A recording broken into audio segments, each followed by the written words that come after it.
Sean Dustin spent time in federal and state prison for drug trafficking and fraud. Upon release in 2006, he had nothing but the clothes on his back, a bag of mail, and legal paperwork. In 2010, he kicked a long-time methamphetamine habit and started the long climb back up the ladder of life. This is the Nowhere to Go But Up podcast. If you want transparency and authenticity, you're in the right place. This is the Nowhere to Go But Up podcast, and this is Sean Dustin.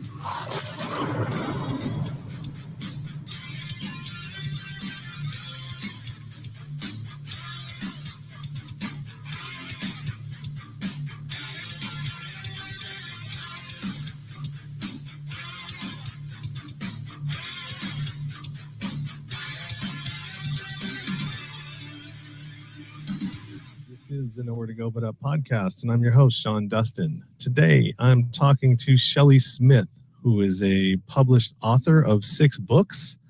Also, she has a couple of podcasts, The Culture Hour and The Morning Commute, and she's here to share all about herself today. How you doing, Shelley? I'm good. How are you doing today? I'm doing all right. Good. So tell me about your books, tell me about your podcasts, and tell me about your story. So I'll start with that. That's a lot. So I'll start, and you can lean in as much as you want to. So I'll start with kind of the book piece, I suppose. I started my consulting business. I'm in my 11th year. And one of the things, probably a couple of years into it, one of the clients that I was serving was having me bring in people. It's a leadership series, and throughout an entire year, we would have themes, and more often than not, the client would have me go out and get people who were recently published, best-selling and so forth. So I always knew that I needed to, or always thought that I needed to be validated through a book. And so I was always a person who did a lot of videos, even before videos, and did a lot of different writing and different, guest speaking pieces.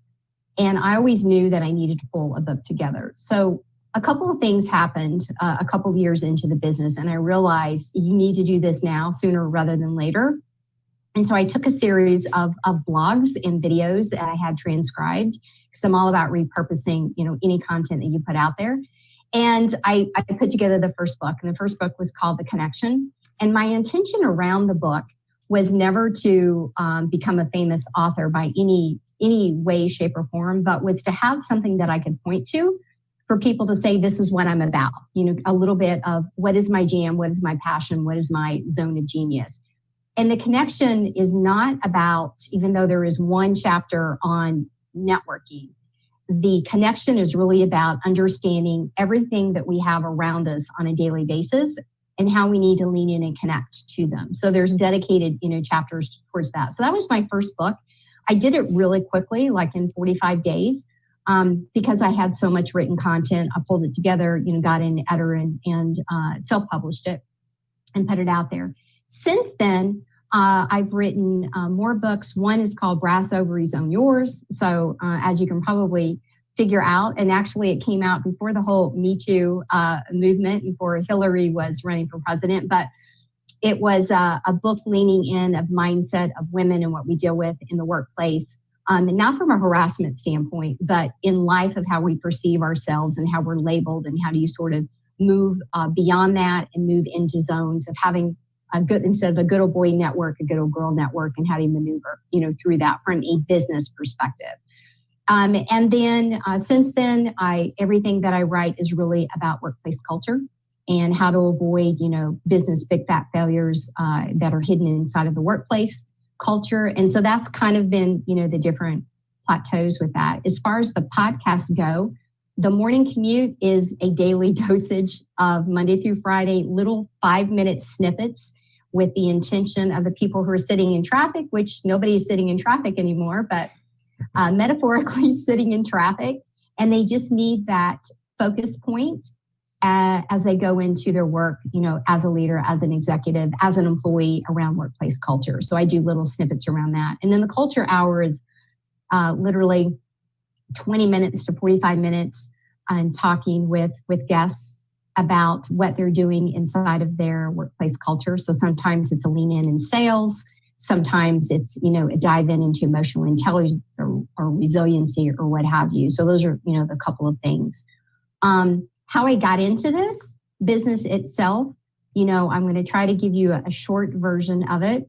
I grew up in an entrepreneurial home. I had no idea because that term wasn't used then, back in the early 70s.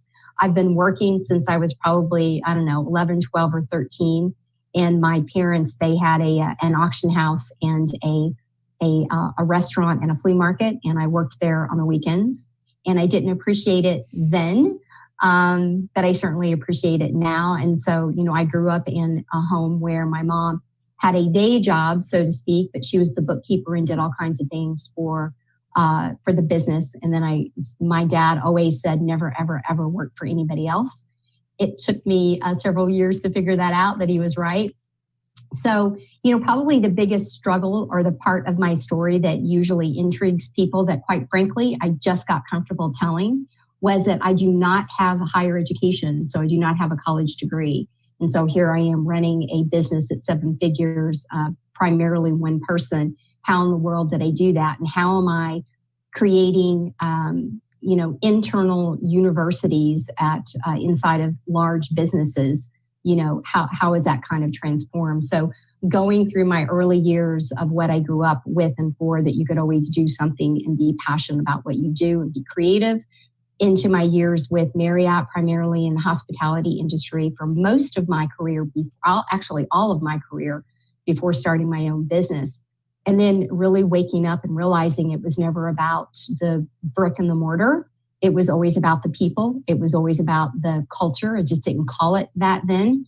Until about 10 years ago, I really started leaning into, culture matters. And I wish I would have trademarked that, and I didn't. And now everybody's using it. So anyways, that's kind of where I was and why I've done what I've done and how I've kind of gotten there. And so I'll stop and pause for a second. That's an important thing, workplace culture, because that can really make or break your company, right? Yeah. And, companies it's always been important and critical, vital, whatever word you want to use. But I'll tell you right now, in the midst of COVID-19, the companies that are doing it right are really rising to the occasion, and their team members are leaning into them together, and they're, innovating and surviving and thriving. And the ones that aren't are frozen. And when we come out of whatever this is that we're in, they're going to be left behind with even more difficult time finding employees who want to work for them because they've damaged their reputation internally and externally. So, yeah. Yeah, we're in for, I keep telling people that this is the easy part that we're in right now. This is like, this is like the honeymoon period, everybody's getting paid or working from home or on unemployment or disability, which I'm on. When I was lucky enough to be able to jump on there real quick when this happened. But I mean, at some point, we're all going to get back to normal and go back to work. However, whatever that's going to look like. I mean, we don't know quite yet what that's going to be. But I mean, really, what's happening is everybody's seeing a different way of doing things. Yes. From the Zoom, working from home, schooling from home. I'm curious because I'm a construction. I work new commercial construction, new construction mostly. I live in the Bay Area, so I mean a lot of work in the South Bay, Silicon Valley, startups, a lot of building things, but I don't know if that's going to be as lucrative. I mean, they're still going to be building, but I don't think it's going to be as lucrative because as companies are starting to see that we don't need this much space. Yeah. Building new construction may come to a standstill. You're absolutely right. Regardless of whether it's, class A through B or C space, it's definitely going to take hold. I've already started having conversations with a lot of clients when they look at their bottom line and they look down to the EBITDA and the things that are falling below on the profit on the statement, that rent, that lease piece is a huge chunk. And to your point, The companies that thought that they did not want to allow their workers to work either flex time or virtual, and they were adamant about it, no. And now, they were told that they have to.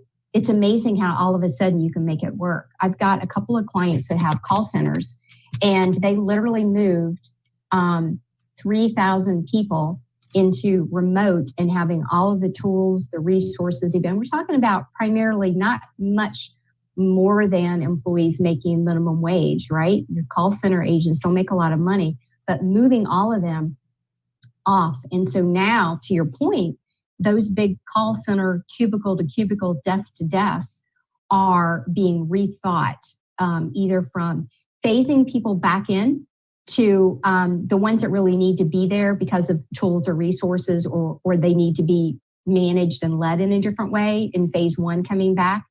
But where maybe you had 1,000 people, maybe now you only have 250 or 500 people. You're laying it out differently, because if the crisis happens again, if it would have been laid out differently, the social distancing could have happened, inside of the building. And then the ones that have the employees who are more effective, efficient by working remotely have risen to the occasion. It's almost like, I told you I could do it. Now I'm showing you I can do it.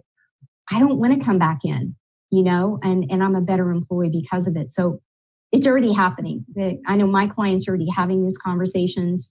I know, as we talk about, the cash flow inside of businesses, people who are publicly traded, privately traded, they're looking at these things of what else can we do differently and what do we not need to do. That now we've embraced the grind and the innovation, if you will, for it. I can almost see this playing out as you're saying, as they're figuring out how to repurpose these spaces, and the people that are essential to have to be there, and then the ones that you bring in. I think it would almost be like a reward system. You know what I mean? So, you come in with a company, you come in, you get trained, you're in the space that you have to be, and then you are working to attain virtual employment. You know what I mean? So you got to prove yourself, and then once you prove yourself, then you can shift over into working from home, and whatever that looks like. And you have your people that are like your IT, your things that have to have a space to be in to make all of the home virtual stuff work. Yeah, absolutely. The conversations are so different now from how people are communicating, and again, to your point of what they could perceive to be possible. And it's amazing what we can figure out and what we lean into when we don't have any other options. That's what's always interesting. You move from I can't, I won't, that's not possible, to, well, it's interesting when it's not an option, what all of a sudden can become, possible inside of that. So it's very interesting to watch people figure it out. I've got one client that happens to be a longstanding lumber. They've got a manufacturing of the logs when they come in Maine. And I was talking to him the other day, and they did not close down. Obviously you cannot do what you need to do to the trees by being at your house. It's not an option, even though it's not an essential piece. They've got different components because where they ship out to for the construction pieces. But he said, it's amazing. Two points in this. He was already leaning into the concept of shared leadership. He already understood the value of involving everybody inside of the decision-making process, regardless of what your position was. So I do want to preface, he was already pretty agile and leaned into that. But he didn't figure out how to do it. His team figured out how to keep all the locations open and to keep people doing what they were doing, from flex hours to dispersing where they had the equipment to do what the equipment needed to do. It was amazing to hear him articulate it. And obviously he was really proud of the team, and he knew that they would figure it out. But who would think that a manufacturing type of company who has their equipment hardwired and set in, and people are on an assembly line, that you could figure that out? They figured it out. So it's really, really interesting. Yeah, it's and then this is just one aspect of it, and you have the school portion of it. Where the students, I mean, do we need these big schools? Do we need all of that space, for schooling now that you can, in a lot of these sicknesses, things that are passed and brought home usually come from your kids, going to school and bringing that stuff home to you. And then now the whole family gets sick. I know that that's a good thing. I mean, it helps you to build antibodies, and that's definitely what we need. We can't live in a bubble, because if that happens, it's not. We need to be able to be exposed to some of these sicknesses and stuff. But it's going to be interesting how it all unfolds. It is, and from the K-12 through the higher learning piece, to your point, I think what's made the kids having a struggle. So I've got one that's in the Navy, and they're actually he's actually quarantined now before he does the boot camp piece. So they've got him holding there in order to do that. And then my second child is a senior at Virginia Tech. And so she's obviously finishing the rest of her degree online. And then I've got a 15-year-old who's a freshman. So it's really interesting to see and to listen to them go through what they're learning, and really for them to talk about what they're not learning. But the key is they weren't prepared.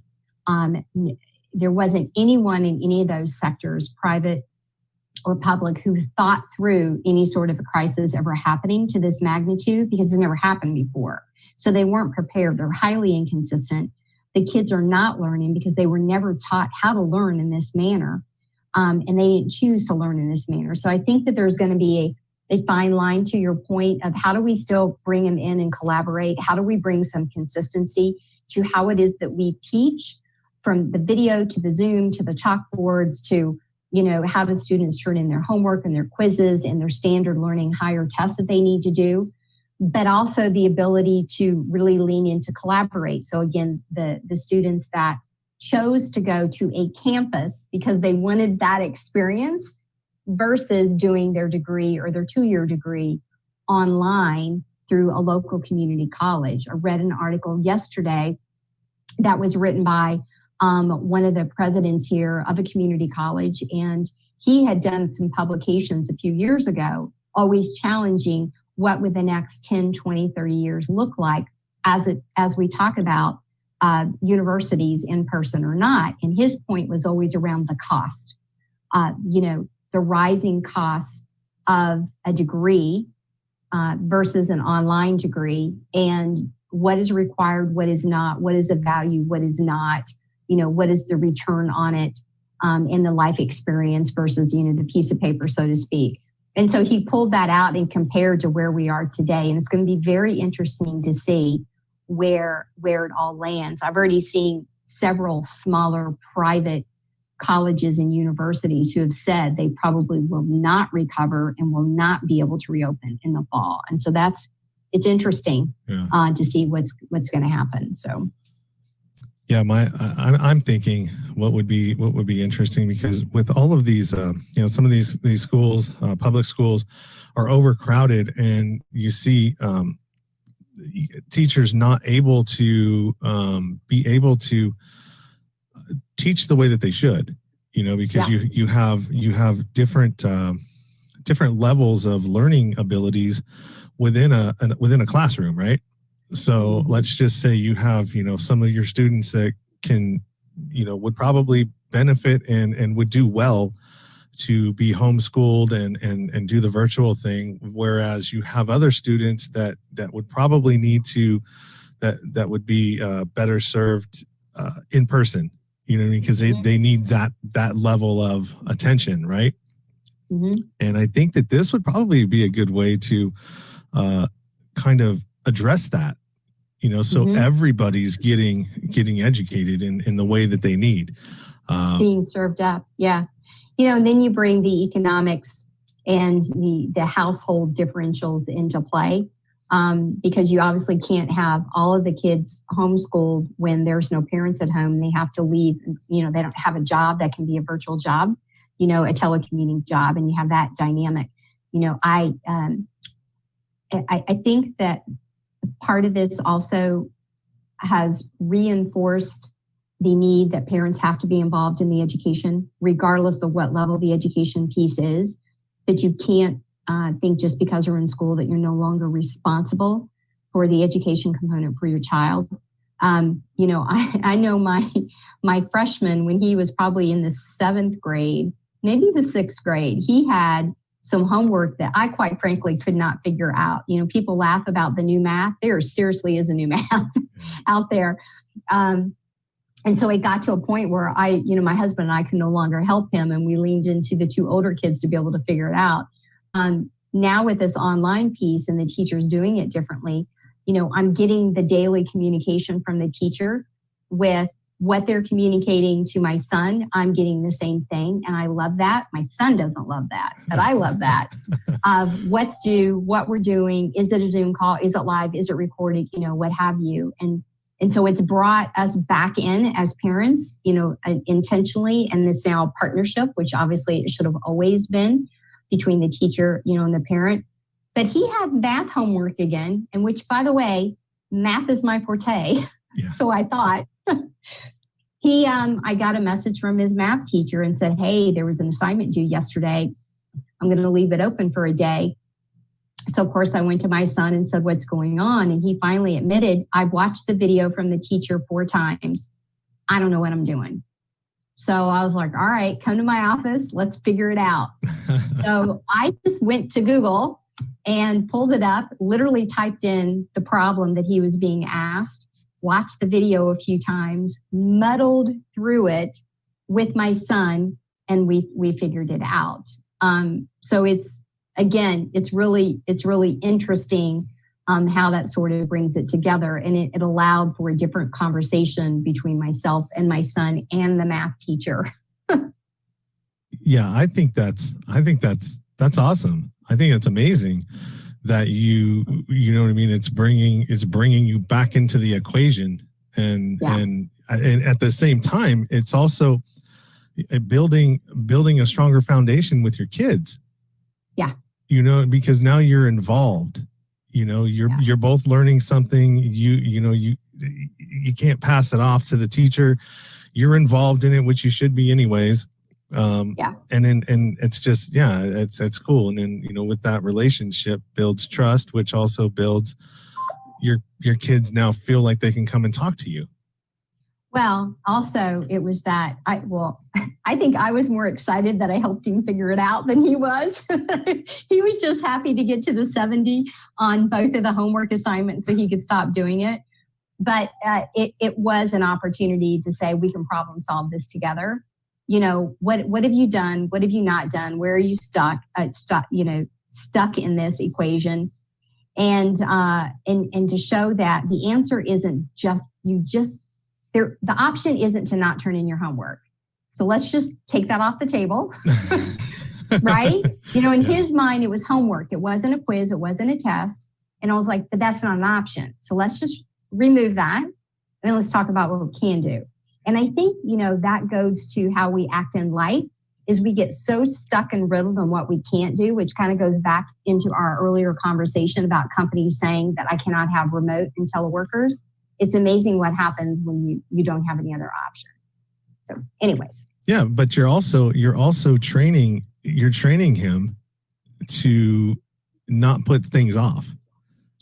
Yes, I hope that's what I'm doing. Well, I mean, because normally, if you're what would normally happen is if he didn't do the homework and he did go to school, then, maybe not. You don't get a call from the teacher saying, hey, why isn't, little Johnny's homework done? Why isn't this happening? And sometimes it may happen. Sometimes it won't, and things it could turn into a problem if the teacher is dealing with a bunch of other issues and Johnny's really not that big of a problem. It gets put on the back burner, right?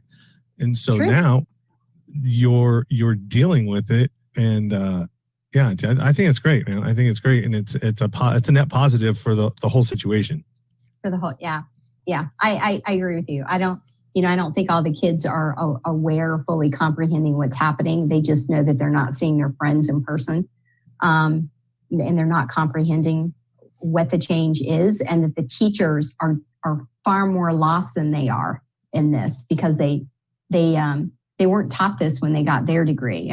We were talking about that last night as well, is that the teaching degree of the future is going to include how do you deliver virtually, whether you think you're ever going to or not, thinking through these crisis modes in order to prep them, because they didn't have to do it before.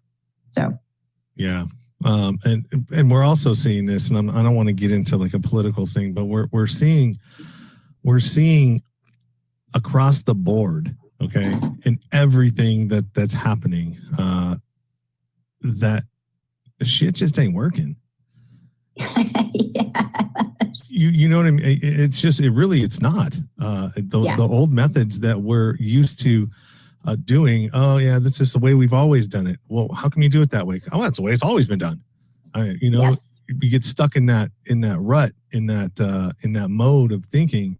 And this has really pulled people and pulled covers of, well, why can't we now? Why can't we do that? Why, I think the way that I've put it is the way that we do things as a society, a government, everything that's been built into our system, technology has crashed it, because there's a clash. There's a clash between how fast we're going now, and everything else can't catch up. Government can't catch up. State, local, whatever you want to call it, all of these systems that we have in place are way behind the technology and how fast it's going. Mm-hmm. And so we've kind of been forced, which is a good thing, forced to step back, take a look at it. And I think that's what plays into a lot of people's conspiracy things. It's like, well, this has got to be done for a reason. Somebody's doing this for a reason. But I think it's just, honestly, I think it's just a coincidence of the time that we're in, and trying to figure out how to merge technology with society. And to embrace it. Yeah. There's so many, to your point, fear, when you hear two letters now put together, AI, people start to freak out for all kinds of reasons. And there's also, there's the artificial intelligence side, and then there's the automation side of AI, and just understanding how it can help us, whether it's friend or foe, so to speak. But you're right, a lot of this is people are paralyzed for the most part. And it's like that bell curve of early adopters, whatever that officially is called. The people who, the early adopters are on the top and over the side, and those are usually minute amounts. But the ones that are going to watch and wait is the next big wave. And then you've got those people who are really the late adopters in this. And I think what we're seeing through this crisis, because it's a worldwide pandemic that's frozen everyone's, we have the masses of this wave of people that are just watching and waiting to see what happens. And we just have a few people who are stepping out there to kind of see what's going to work and what's on the other side of the mountain, metaphorically, on the other side of the pandemic. To your point, I think that the perfect storm has literally happened. It's crashing in the midst of all of the technology pieces, as well as obviously having a pandemic. And apparently we're going to have, a wave 2, and people are already losing their minds. I cannot imagine what's going to happen if we have a wave 2. Yeah. And also another piece of that is, government and how they're responding to it. And yeah, I mean, we're in an election cycle. Yeah. So we've got 3 big things happening all at one time. So, yeah. Yeah. Well, in the election, it's going to be interesting to see what happens and what that stirs up on whether the argument, I'm sure my prediction is whether we will or will not have the election is going to come up at some point. I feel pretty confident. And then how we're going to do it, and was it doing equally and fairly? And oh my gosh, you know what? You opened up with something that you're right. I've thought it, I hadn't said it, but you absolutely said it, is that we're in the easy days. This is like when, going back to my pregnancy days, I tell new mothers, new women who are newly pregnant, the 10 months, not 9 months. That is the easy. That's the easy. Trust me. Don't worry about the morning sickness and all that drama and you're tired. You ain't seen nothing about I'm tired yet. So you're right. This is the honeymoon stage of what is to come. And the book hasn't been written because we haven't been there yet. So everything's new. You and I both share, let me make sure you're the right person. Let's see. Yes, you and I both share a commonality here. We're both Roganites. Roganites. Joe Rogan. Oh, yes. Yes. I have to admit, my oldest son turned me on to his podcast. So I walked, back in his acting days and whatnot. But he's the one who turned me on to his podcast. And at first I was like, man, these are some long podcasts. But you kind of get addicted to him in a really big way. So yes. Yeah, he's amazing. He's one of the reasons why I started a podcast. Okay. I listened to him for a while. And, I was already at the beginning of my sort of transformation and thought I'd already, was out of prison, was, doing, not addicted. Well, you're always going to be addicted, but like the drug of choice was gone, time and consistency away from the substance and, things were going up, life started going better. But yet there was still something that was missing. There was still something that was missing from my equation and why I couldn't progress, and it listening to him and all the different people on his podcast, which, he has a giant selection of different people with different topics and different things. And so I would go and listen to his episode with Jordan Peterson. Then I would follow Jordan Peterson and I'd, go down a rabbit hole with him. Sam Harris, another guy that I would listen to, everybody that I listened to religiously came from him. Yeah. And so I just, I was like, well, damn, I should probably, I want to do that too, because what happens when people spark something in you. It's like, oh my God, like everything that everybody always told me. It's like, oh, well, this person, I don't even know him. And, he sparked something in me. So, yeah. Well, that's how I got turned on to Goggins as well. So it was through him listening podcast. So, yeah, to your point, it does stem right back to him. So that is, I never thought about that until you said that. Yeah, so, he's a catalyst for a lot of things right now. Yeah. And it, you know what, to me, it all comes back to the mindset shifts. And he's really good at pulling out golden nuggets of what stopped people in asking in a really great way of how did you get over that?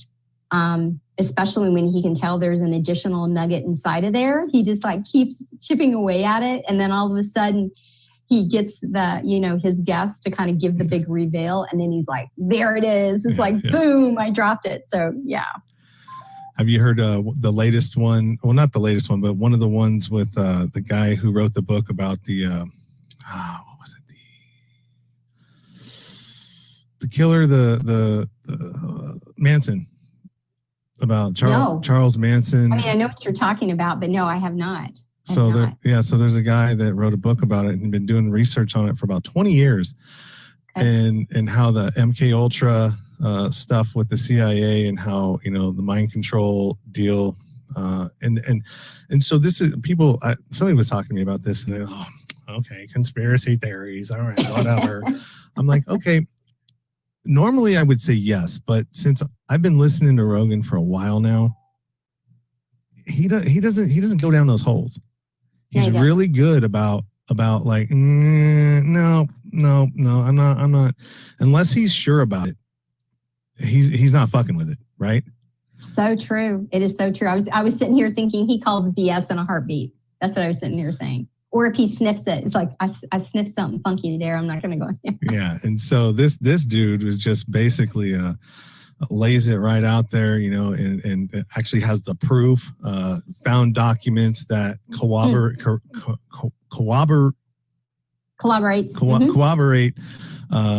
what he's talking about, and I'm still not done with it, and I actually might have to go and restart it because it's one of those ones that you can't just keep stopping and going. You have to listen to the whole thing through. I'll have to go look it up. Yeah, and so I mean, this goes into what I've always thought about. Our government, and not just ours, all governments do fucked up shit to their own population. They do. And Lord knows there's a lot of conspiracy theories that are happening right now inside of the government around the COVID-19. I've heard so many, it's ridiculous. Yeah, that one's hard to put. That one is definitely difficult to put something on because you just don't know. I mean, it could have been anything. There's a number of different people, companies, corporations, whatever you want to call it, that are benefiting from this. And then there's a lot that aren't. So who knows? I think the it'll come out in 20 or 30 years, like it always does. Like it always does. After everybody is dead and gone or no longer cognitive, and then there's going to be us old people going, "We lived that. We know it. We know it. I told you." Oh. One of the other things that I want to kind of touch on, because you're in that corporate setting, corporate world. One of the hardest things that somebody who is a worker, okay, let's just say a worker, that's whether you're blue collar, essential, non-essential, whatever it is, all right. There's something that you can't deny, all right? And that is the inequality and the gap in wealth that's accumulated by the corporations, by the big ones. I'm not talking, I mean, there's a lot of S corps and smaller companies out there, but I'm talking like the big ones like, Boeing, what's another one? Any of those ones that, in the big pharma, you've got all of these huge conglomerates, right? That always seem to get bailed out by us, the taxpayers. But yet we don't get we don't get to share in any of that profit. But we're helping you. We're bailing you out. We're giving you the Band-Aid that you need to continue. Yeah. How? Well, I mean, it's. I just don't understand it. As somebody who I'm obviously not a corporate person. Never been. Never wore a suit and tie to anything in my life. But what I do know is that my labor does make somebody a lot of money. Absolutely. And I really feel in my heart, all right, that right now is the time that for the worker, for the average American person that's out there struggling, that works every day, works hard, sometimes 60 hours a week, sometimes 70, 3 jobs, 2 jobs, whatever. Just to make ends meet. Yeah. Just to make ends meet. And why can't we ever seem to get any further ahead? Why is that? I don't have a short answer for that. It's a lot to unpack. My background was definitely a simple background, very small town in southern Indiana that I grew up in. The house that I grew up in has been demolished, as a matter of fact. The haves and the have-nots has been here since the beginning of time. The Middle East still fights over very dramatically the space of the haves and the have-not. So I certainly don't have any answer to that. We definitely have a capitalistic society. And of course, that is an opinion because that is not my professed, background.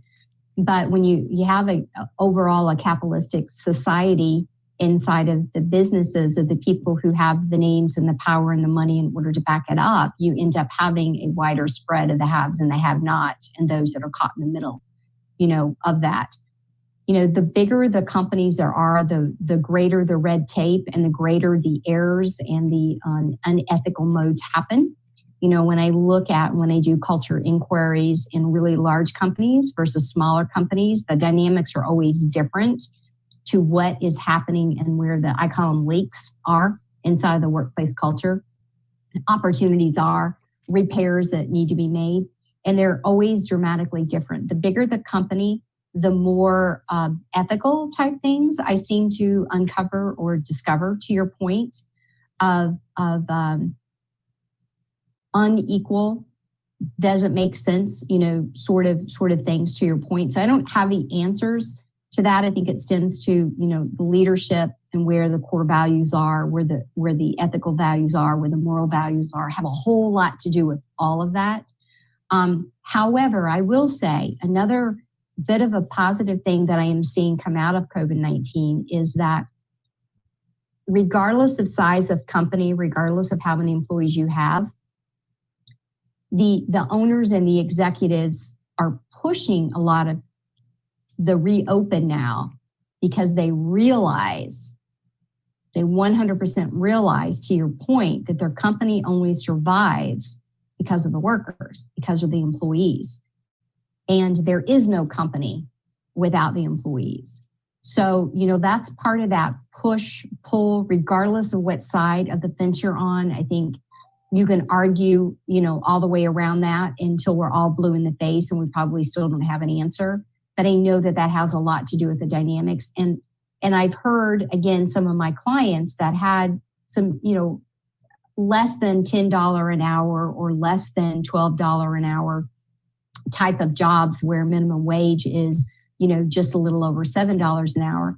Their employees who went immediately on unemployment because they had the incentive to get the unemployment plus an additional $600 here in the state of Virginia, that they were making more money if they just stayed home instead of being employed. And so now those companies, those employers are finding, well, maybe we need to look at how we bring them back differently to allow them to make more money and to safeguard both the company as well as a livelihood as an employee.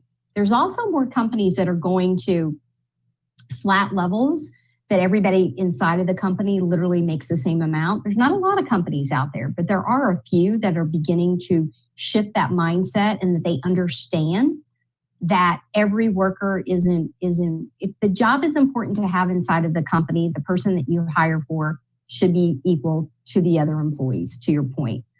Back in my hotel days with Marriott, I had the opportunity, we did a few reorgs when I was with Marriott, but one of the things that I experimented in and ended up being approved, and I can't tell you, that was probably more than that, almost 20 years ago, but my housekeepers, I was a general manager at a Courtyard hotel, so a select service brand inside of Marriott.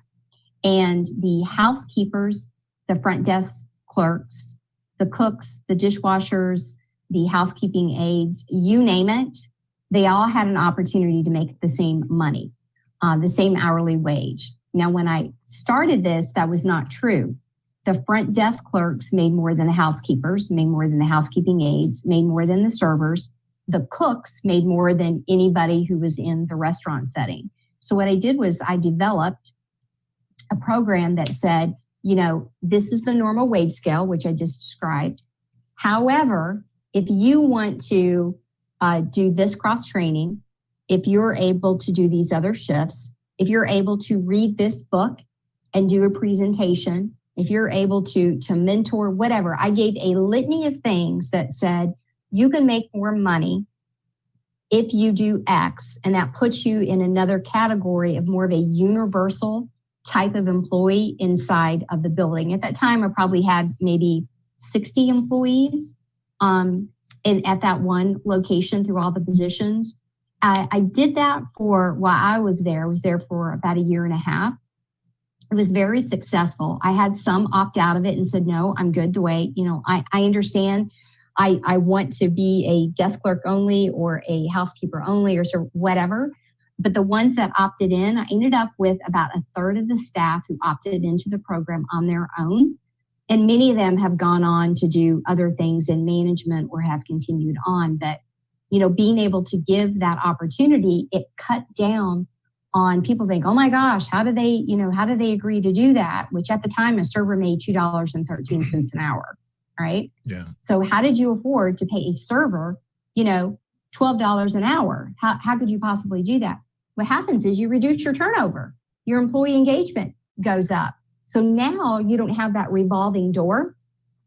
When you're paying people for doing their job and they feel seen, valued, and heard, it's amazing what goes out the door and how people show up that used to call off.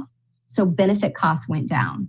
The cost of health insurance went down. Why? Because they weren't calling out and they weren't getting sick and they weren't doing this and they weren't doing that. They were showing up for their 8-hour shift and they were crushing it.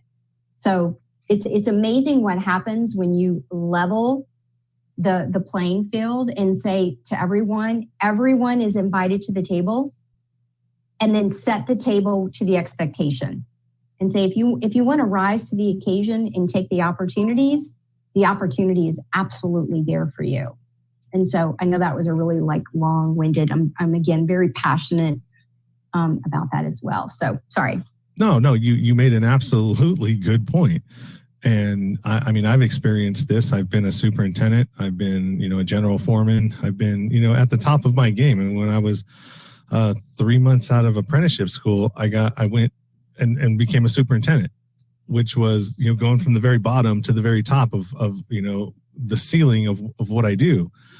And what I noticed is that the more you make, the less you do. Literally, the more you make, it turns into your mind thinking instead of physically doing. Yeah, and it's more about the responsibility. Now you're getting paid for responsibility instead of labor. But that still doesn't equate to me. Yeah, it comes to hard wiring. Yeah, to your point. And I think that the more people feel valued, they feel like so it was funny how much, like in construction, how far a meal will go to a construction worker, right? So you're on a job site, you're working, you're doing what you're doing, and then the general contractor will have a big barbecue, invite everybody to eat, have lunch, whatever. It's one meal. Mm-hmm. One meal that you probably could have went and bought for $5 yourself. Mm-hmm. But it's more than that. Mm-hmm. It's because the production that you will get out of that $5 meal across the board from everybody, because they feel like you've taken the time to acknowledge their work and their sacrifice and their labor and everything else. The returns you get on it way outweigh the amount that little small barbecue cost you. You're absolutely right. And unfortunately, a lot of owners don't get that.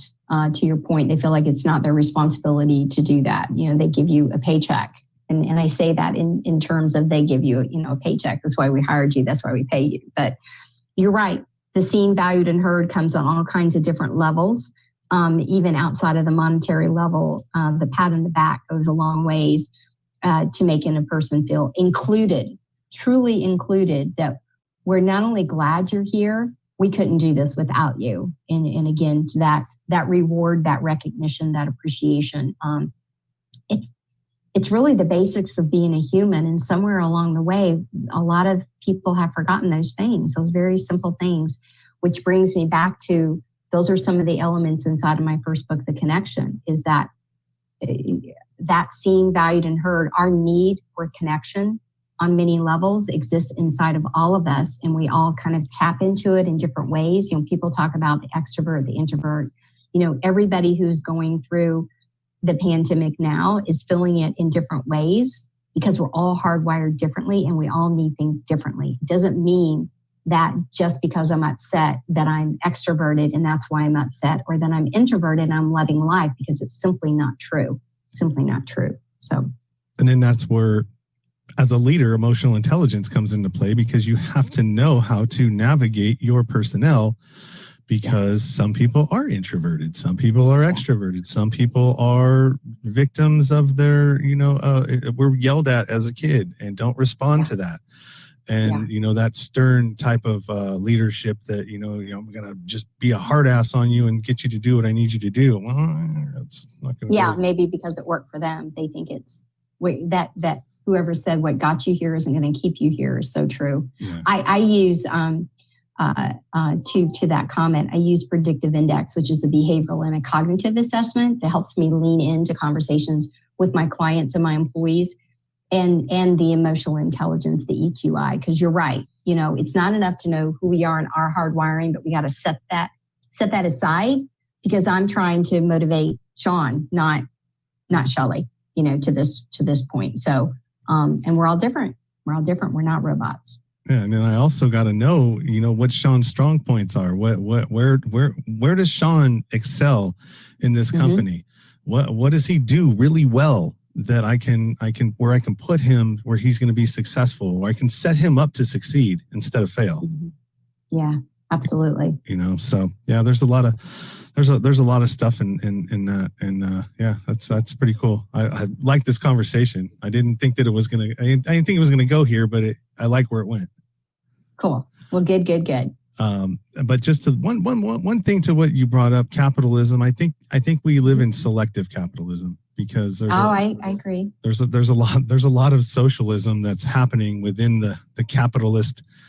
Yes. So it's socialism for the rich, if you want to call it that. And we're going to drop that one right there. We'll leave it right there. Yeah, we'll leave it there. We'll leave it there, because we can have a whole podcast series on that, right? Yeah, for sure. Well, I want to thank you. We're at about 50 minutes. I want to go ahead and let you plug whatever it is you need to plug on your social media, your wherever people can find you. It's going to be in the show notes as well, but go ahead and voice it if you like. Yeah, thank you so much. So I live on all the social media platforms. I'm not on TikTok, however, but you can find me on LinkedIn under Shelley Smith and Premier Rapport. I've got a business page and a personal page. I'm on Twitter at Premier Rapport, and then I'm also on Facebook. I've got a couple of private groups that are on there. I've got, a corporate membership for culture gurus and everybody who leans inside of that. And of course, I'm on Instagram as well. So, and YouTube. I have a ton of YouTube videos, and of course, the 2 podcasts that we looked at. So my main website is Premier Rapport, and that's PREMIER, and then RAPPORT. That has there's a whole story behind that too. But anyways, premierrapport.com. So I appreciate being on here today, and love to be able to answer any questions. I've got a ton of free stuff on my website. If people want to grab more on workplace culture, please feel free to go on and download anything you want. That's awesome, Shelley, man. I really appreciate your time and stopping by and talking with me today. Hang out, and I will, after we sign off. You've been listening to the Nowhere to Go But Up podcast.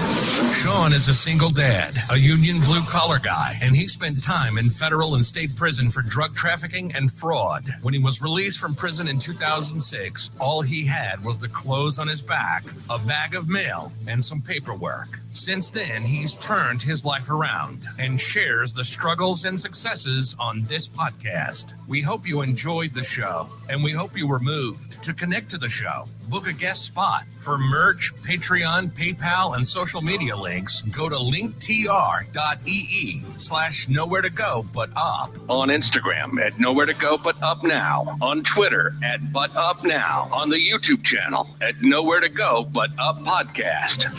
See you next time.